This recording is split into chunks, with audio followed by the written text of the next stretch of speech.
Ever wonder why Cass Elliot took her most private mystery to the grave? For decades, her child's true paternity remained a total secret. Later on, Michelle Phillips uncovered a reality that stunned everyone. As the standout force of the Mamas and the Papas, Cass truly dominated the stage. Behind the scenes, her world was falling apart, filled with unrequited passion, silent insults, hidden flings, and dangerous diets. She had a legendary voice but struggled with her image. Guess what people actually focused on? They ignored her artistry to obsess over the gossip that haunted her until she passed at 33. This is the heartbreaking spiral of Mama Cass. Born Ellen Naomi Cohen in Baltimore in 1941, she was raised by Russian Jewish immigrants who were barely getting by. Her early years were defined by tight pockets until her father launched a food cart, which some recall as an ice cream stand. Even then, she was clearly special. She was magnetic, hilarious, and incredibly gifted, yet she carried massive insecurities. From a very young age, she fought her weight and the mental toll it took. "I've been heavy since I was 7, she once remarked, noting that being different makes you an outsider. Eventually, that alienation became her greatest asset. High school theatre became her sanctuary, a place where the stage gave her the drive and self-assurance she lacked. That's when she became Cass Elliot, a name supposedly picked to honor actress Peggy Cass and a dear friend who had recently died. Constructing a fearless persona for the stage, Cass took a huge gamble. She quit high school and headed to New York to try and make it as an actress. Broadway proved to be heartless. After losing a part to a newcomer named Barbra Streisand, Cass pivoted to the music scene, hoping it would be less bruising. She was mistaken.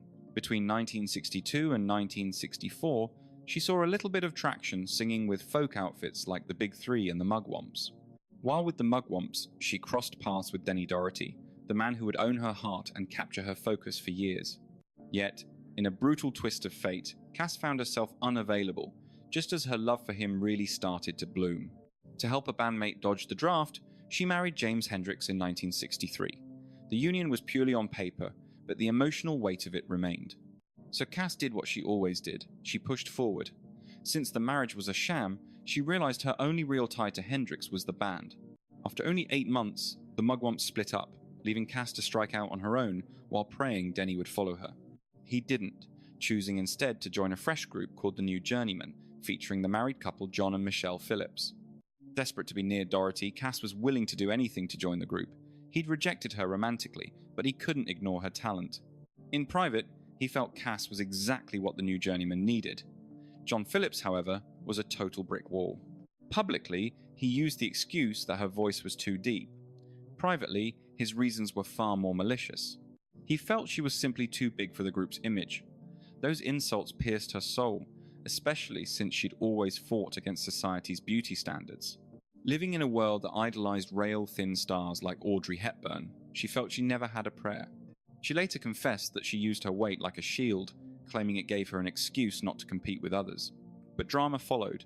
Ignoring every rejection from John Phillips, Cass trailed the New Journeyman like a shadow, refusing to be pushed out of the picture.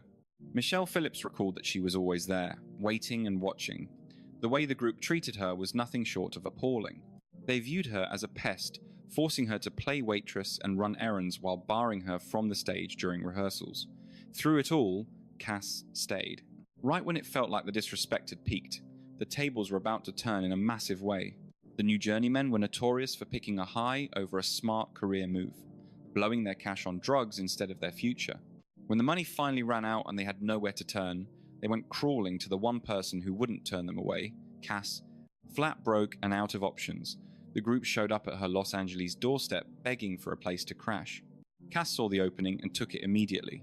She gave them a place to stay, but it came with a very specific price. Phillips was forced into an ultimatum: accept Cass or face life on the pavement. This gritty reality was kept secret for years, masked by a far more convenient fiction. The official story credited a freak accident for her talent. Supposedly, a falling pipe in St. Thomas struck her head, which Cass claimed magically altered her singing voice. "I had a concussion and a massive headache for 2 weeks, and suddenly I was singing higher," she explained. "It was quite a tale." Allegedly, that new singing style was exactly what John needed to hear. But eventually, the facade began to crack. Insiders now claim the whole pipe story was merely a smokescreen, an easy fiction used to hide the fact that Cass was cast aside for her weight. Michelle Phillips later confessed that the star's vocals never actually changed, revealing that John had fabricated the accident to mask his own cruel bias against a vocal icon. Whatever the truth was, Cass was finally in. Following a late-night brainstorm, they became the Mamas and the Papas, and they blew up overnight.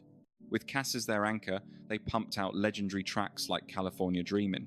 Yet, even with the world at her feet, the cruelty never faded. Actually, once she was officially a member, the ridicule about her body became even louder and more agonizing.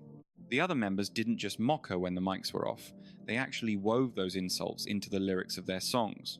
In the track Creek Alley, they sang about how nobody was getting fat except for Mama Cass. The audience cheered, helping solidify a nickname she detested. From that point on, the Mama Cass label followed her to every corner of the globe. The worst part was how personal it all felt. Elliot basically joined the group because she was head over heels for Denny. She hoped their musical bond would spark a real romance. Instead, reality hit her hard. Denny didn't love her back. He was actually having a secret affair with Michelle Phillips. Doherty's confession left Cass totally crushed. The man she adored chose the exact woman who always made her feel like a shadow. This hit deep because Cass used her weight as a shield, intentionally dodging competition to protect her heart. Suddenly, that defense was gone. During one raw moment, she looked Michelle in the eye and said something truly heartbreaking. "You can have any guy on earth, so why take the one I want?" Still, she desperately clung to any shred of hope. Years later, Denny admitted she'd actually proposed to him. He claimed he was too high to answer, making the memory even sadder. Still, she refused to let rejection win. Even without Denny, she wasn't lonely, often joking that finding guys was a breeze. She'd quip about buying them bikes and acting lessons to keep them around, but some hinted at much shadier motives. Underneath the wit was a woman trying to grip the reins of her life while being bruised by the public eye. Her close pal, Denny Bruce, a drummer for the Mothers of Invention, once spoke frankly about her long list of boyfriends. He noted she always had handsome fellas around, but the vibe wasn't romantic. Bruce believed most were just using her for drugs. People flocked to this woman for the hookup, and Cass never disappointed. Once the group hit legendary status, melody combined with a lethal cocktail of narcotics helped her ignore harsh critics and crushing stress. One friend described the scene bluntly. Before the fame, they were all tripping and drinking. After the money hit, they just did more. That fast lane living eventually bit back. In 1967, she headed to London early to prepare for a big scheduled gig. Shortly after landing, the cops busted her for allegedly swiping some bedsheets from the apartment where she was staying. However, rumours suggested a much grittier story. People whispered that one of her flings, Pick Dawson, was actually her drug dealer. The British police wanted Dawson, not Laundrie, and they figured she was the perfect leverage. She spent the night in a cell. Eventually, the case fell apart for lack of proof, and they let her go. But the public relations damage was already done. The bad press forced the band to cancel, adding more shame to her plate. Then, she famously turned the mess into a punchline. When she finally performed at the London Palladium, she didn't shy away from the gossip and addressed it head-on. She flashed a cheeky smile and told the crowd she liked the guy, so she took him. The audience laughed, but the police didn't. The constant drama and wild lifestyle were catching up to her. Her time with the Mamas and the Papas was ending. With a broken heart and songs that mocked her, she finally began to think seriously about walking away from the group. John Phillips later admitted she was the only one focused on business. The rest of them just wanted to party and play. By 1968, the fun was over. She decided to gamble on herself, believing that something much better was waiting. Riding high on the success of Dream a Little Dream of Me, she officially went solo and left the band behind. Right out of the gate, she scored what seemed like a career-defining gig, a 3-week stint at Caesar's Palace in Vegas. That massive 6-figure deal was supposed to cement her status as the group's breakout icon, yet the solo spotlight felt like a heavy burden. The pressure to shed pounds became an obsession for Cass leading up to her Nevada premiere. She pushed herself to the breaking point with a punishing regimen, starving herself 4 days every week for 7 months straight. While she dropped nearly a third of her size, the physical toll was absolutely ruinous. As the big premiere loomed, her health spiraled into a nightmare of severe throat infections, bleeding vocal cords, mono, and a life-threatening bout of hepatitis. Despite the medical chaos, the curtain had to rise. The room was packed with stars like Sammy Davis Jr. and Mia Farrow, all waiting to see her big solo debut. She was under-rehearsed and physically falling apart. When she stepped into the spotlight, her nerves and illness took full control. Her voice was thin, her energy shot, and the show crumbled. She pleaded with the crowd, promising that tomorrow would be better. It wasn't. She was booked for 2 sets, and during the second attempt her voice completely failed her. The audience turned hostile and started walking out. Caesar's Palace cancelled her entire 6-figure contract right then and there. As if the failure wasn't enough, the media tore her to shreds. When morning came, the press showed her zero mercy. Newsweek compared her debut to the sinking of the Titanic, saying she was like a grand ship that went straight to the bottom. Those words cut deep, and she spiraled into depression. Yet, there was one light she clung to through the wreckage. Just as the ink dried on her Las Vegas residency, the performer welcomed a baby girl. Her daughter later noted that being called Owen was a clever way of saying she was her mother's very own. Despite any chaos in her stardom or dating life, the singer remained a devoted mother. Owen remembered her mum being 100% responsible for her, showing a protective streak that led her to fire nannies who got too affectionate. She kept Owen out of the news. When reporters found out, she refused to name the father, sparking years of gossip. Then darker rumors surfaced about her social circle. Her Hollywood parties were legendary, attracting every big name in the industry. But scary whispers followed her. Some claim she had actually hosted Charles Manson and his cult followers at her home. The truth of their connection is murky, but being linked to Manson ruined her reputation after the Tate murders happened. Shockingly, John Phillips actually pointed the finger at her, claiming she was the one who introduced Manson to their group. Official reports never corroborated those rumors, yet the tarnish on her public persona remained. After that disastrous Vegas stint, her path as a solo artist hit a dead end. Still, she stayed relevant through constant TV spots and by headlining her own specials, like The Mama Cass Show and Don't Call Me Mama Anymore. She was making a living, but her soul wasn't satisfied. At her core, Cass yearned for something far more substantial than fame or screen time. She craved a deep, permanent connection that had always slipped away. By 1971, she thought she had finally found her person. She tied the knot with Donald von Wiedenmann, a journalist who was also a Bavarian nobleman. No one is quite sure how they met, but the flame died out almost immediately. The union fell apart after only 2 months, proving to be a whirlwind that vanished as quickly as it arrived. In the background, her physical health was starting to fail. She refused to give up the crash diets that had plagued her throughout her adult life. By 1974, her body finally hit a wall. While she was waiting to go on for The Tonight Show with Johnny Carson, she collapsed out of nowhere. Despite being rushed for medical help, she played the whole thing down, claiming she was just overworked. She refused to take a break. Following that scare, she took off for London to finish a grueling 2-week run at the Palladium. Instead of resting afterward, she jumped straight back into the high-energy social scene. She kicked things off at Mick Jagger's 31st birthday party in Chelsea.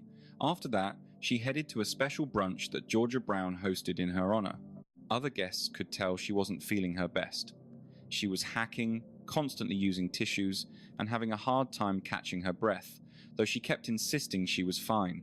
That evening, she showed up at yet another party, this one thrown by American reporter Jack Martin. Usually, Cass was the life of the party. This time, however, something was clearly wrong. Even though she tried to stay cheerful, her ghostly, exhausted look worried everyone. She just blamed it on being tired. She hadn't slept a wink since Jagger's bash, and finally decided to head home. That was the very last time anyone saw her alive. She went back to Harry Nilsson's flat at 9 Curzon Place in Mayfair.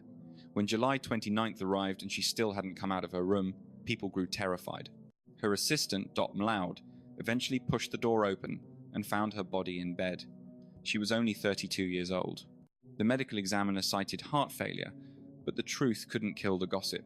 Tabloids immediately spread a lie about her choking on a ham sandwich, a nasty rumor fueled by the public's obsession with her size. Sue Cameron, who was writing for The Hollywood Reporter back then, told People magazine that she called the apartment the second she heard the news. Cass's manager, Alan Carr, picked up the phone in a total panic. Cameron said Carr begged her to tell the press she choked on a sandwich found by her bed. That whole story was a complete fabrication. The actual autopsy report released later confirmed she died from heart issues linked to her weight. Regardless, the sandwich story had already become a permanent myth. Carr actually thanked Cameron for running with the lie, later admitting he was just desperate to protect her image. Other people made up even wilder stories, like her dying during childbirth with a secret baby of John Lennon's. None of it was real, but it devastated her inner circle. Her passing was a massive blow to her family and triggered years of pain, confusion, and legal messes. In the wake of her death, finding the simple truth was nearly impossible. Michelle Phillips eventually had to buy magazine advertisements just to track down the father of Cass's little girl. Then the legal battle started. According to Courthouse News, her siblings, Joseph Cohen and Leah Kungle, sued over her assets in 2011, which had originally gone to her daughter, Owen. The fight was all about a legal will that was supposedly written for Cass but vanished the moment she died. A law firm was accused of lying to Cass's mother by saying no will existed while hiding their connections to the bank that benefited from the estate. Once the dust settled after the funeral, her daughter Owen went to live with her aunt to be raised. Years later, in a shocking turn of events, Michelle Phillips finally found the secret Cass had guarded so closely. She told Owen she had found her father and handed her a flight ticket.